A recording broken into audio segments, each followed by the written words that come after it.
2-3 semaines, elle m'a dit quelque chose me fait penser que ça ne va pas se dérouler normalement. C'est-à-dire qu'il va y avoir des événements, une situation qui fera que ces élections ne se passent pas normalement. Alors ce qui s'est passé à Toulouse est intéressant. Oui. Ça n'a pas perturbé réellement le cours des choses, mais enfin, on a frisé un petit peu des situations assez graves. Ah oui, oui, oui. Bon, donc est-ce que c'était l'affaire de Toulouse qu'elle a mal interprétée et qui a, sur le moment, parce qu'en réalité ça s'est beaucoup calmé depuis. Hein. Moi qui suis d'origine juive, j'ai été dans des réunions juives après, il n'y a pas plus de police qu'avant, et les gens sont beaucoup... Je veux dire que c'est... Bon, ça a été exploité politiquement, mais je veux dire que au niveau de la vie des gens, ils n'en font pas, ça n'a pas créé, on n'a pas mis de barrage particulier devant les établissements. C'est l'œuvre d'un pauvre type, d'un fou. En tout cas, je veux dire voilà que c'est, elle m'a annoncé abruptement que elle ne voyait pas les choses se dérouler normalement. Elle me disait, je vois que Sarkozy va rester en place, mais pas forcément en raison des élections, mais parce que il sera là, parce qu'on ne peut pas l'enlever, ou parce que les choses sont bloquées, enfin je sais pas quoi. C'est intéressant comme... Oui, elle voyait ça comme ça, il faut du courage pour dire ça, parce qu'effectivement, dire que des élections ne vont pas se dérouler normalement, moi je lui ai dit, ça serait bien la première fois qu'on aurait un problème de ce genre. Oui, il faut du courage.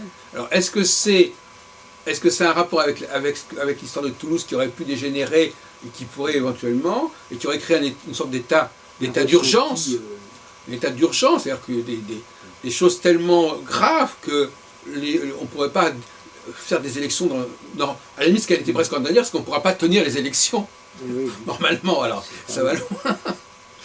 Et tu pourras voir ça, parce que c'est déjà sur Internet. Mais bon, alors moi je lui ai insisté, je lui ai dit mais comment, pourquoi, bon, elle ne savait pas très bien, parce qu'on ne sait jamais très bien. Mais bon, voilà. Moi, en ce qui me concerne, je pense que ce qui est important, c'est pas tellement qui va gagner les élections ou pas. Et alors d'autre part, moi je me suis beaucoup intéressé à la rétrogradation de Saturne. Ça va un peu dans ton sens. C'est-à-dire que j'ai dit, tu sais que Saturne est en rétrograde depuis le mois de février. Oui, c'est ça, il va encore rétrograder. Et après, début juin, il redevient direct.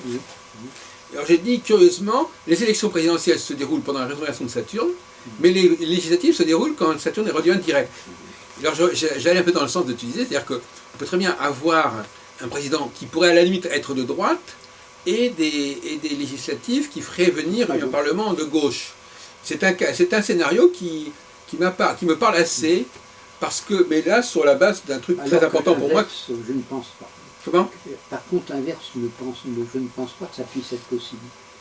Un président de gauche avec non, justement, actuellement, c'est une sorte d'embellie pour la droite, qui vient, parce que comme Saturne apporte un processus de transformation, quand il rétrograde, il freine ce processus. Donc il donne une sorte d'oxygène à la droite, mais pas pour très longtemps. C'est pour ça que par exemple Sarkozy, moi j'avais prévu que Sarkozy allait annoncer sa candidature plus tôt que prévu. Et effectivement, il l'a annoncé quelques jours après la rétrogradation de Saturne, alors que normalement il aurait pu attendre jusqu'au mois de mars. Donc il y a une espèce de... comme ça.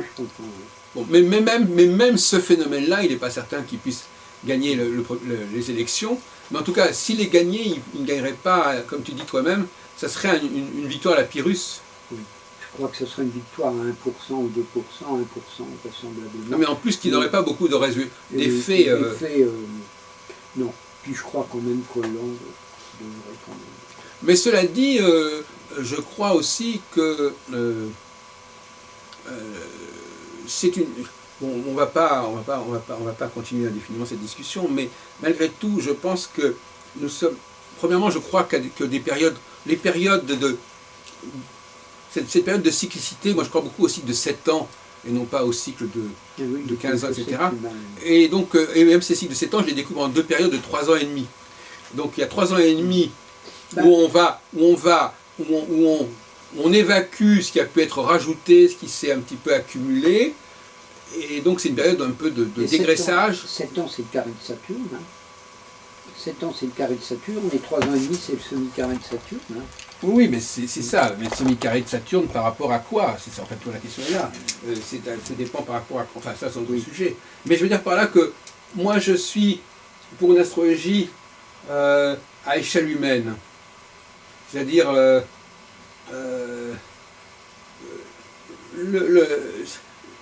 je ne dis pas aux gens, on va rester dans une période de 15 ans ou de je sais pas quoi. Moi je dis que au plus une période ne dure jamais plus de 3-4 ans, quelle qu'elle soit. Au bout de 3-4 ans, il y a toujours quelque chose qui se renverse quelque part, ou qui repart en l'autre sens.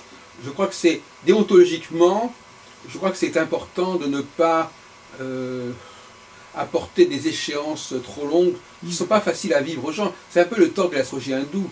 Tout d'un coup, ils vous disent, voilà, vous avez pour 15 ans être dans le dasa de Mars, et puis c'est trop long ça. Je pense que déjà 3 ans et demi, on sait ce qui s'est passé pendant la guerre.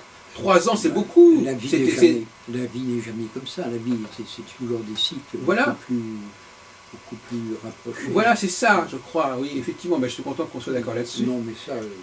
je crois qu'effectivement... et puis aussi, il faut dire aux gens que à un moment donné, les choses vont dans un sens, et puis à un moment, elles vont dans un autre sens. Il n'y a pas de prévision à sens unique. Absolument. Hein, il faut leur dire, moi je dis déontologiquement, puisque déontologiquement je le dis un petit peu avec malice, puisque c'est un des thèmes chers à la FDAF, le code de déontologie. Oui. Et donc par conséquent, je pense qu'un élément de déontologie qu'on n'aborde pas assez dans ce code de déontologie, c'est la nécessité de la formulation des prévisions. C'est-à-dire qu'il faut formuler une chose en disant, voilà, bon, ben, on va passer par une période X de temps, et puis après, ben, ça repartira dans le sens. Il ne faut pas donner des choses trop longues. Donc même, par exemple, Neptune en Poisson, je trouve que c'est long. Personnellement, je sais que tu as modulé avec Uranus, mais attention, j'aurais pu moduler à l'intérieur de cette subdivision uranienne avec les périodes de 2 ans et demi de Saturne. Oui, mais ça devient un peu compliqué à partir de ce moment-là. Bah oui, mais c'est quand même je suis pour des cycles courts, mais simples à comprendre. Oui. Parce qu'effectivement, tout d'un coup, il intervient. Je crois qu'il ne s'agit pas d'être pour ou contre, il faut opter pour ce qui marche. Bien sûr. C'est la pratique, c'est ça. Oui, voilà, c'est ça. Oui. Moi, je suis pour rien et contre rien, je m'en fous. Mais les gens eux-mêmes, au fond, est-ce qu'ils comprennent vraiment ce qui leur arrive?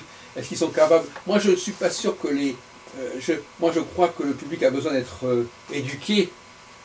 Et donc, par conséquent, l'astrologue n'est pas forcément celui qui doit coller avec la représentation des gens, mais qu'il doit éventuellement leur apporter des représentations.